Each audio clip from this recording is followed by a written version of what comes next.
यह एक समय की बात है।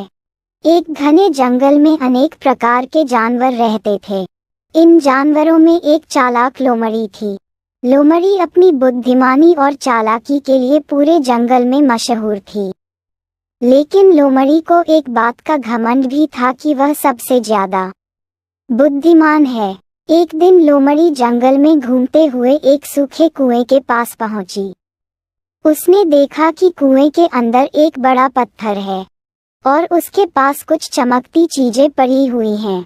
लोमड़ी ने सोचा, जरूर यह कोई खजाना है, मुझे इसे हासिल करना चाहिए। लोमड़ी ने बिना ज्यादा सोचे समझे कुएं में छलांग लगा दी। कुएं के अंदर पहुंचते ही उसे एहसास हुआ कि वह चमकती चीजें कुछ और नहीं बल्कि पुराने टूटी हुई शीशे के टुकड़े हैं। लोमड़ी ने खुद को कुएं में फंसा हुआ पाया। उसी समय एक भोली बकरी वहां से गुजर रही थी।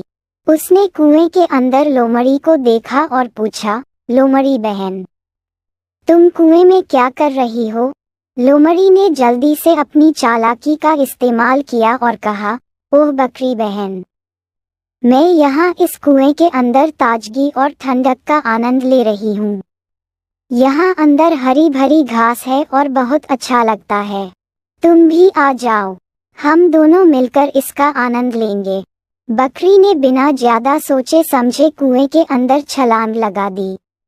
जैसे ही बकरी कुएं में पहुंची, लोमड़ी ने उसके ऊपर चढ़कर कुएं के बाहर निकलने का रास्ता बना लिया और खुद बाहर निकल आई।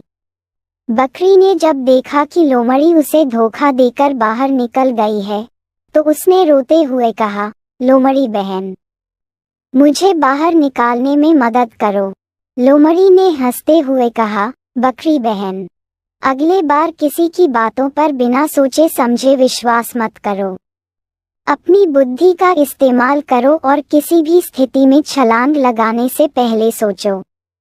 लोमड़ी वहां से चल पड़ी और बकरी ने अपने अनुभव से एक महत्वपूर्ण सबक सीखा। इस घटना के बाद जंगल के सभी जानवर और भी सावधान हो गए और किसी भी काम को करने से पहले अच्छी तरह सोचने लगे।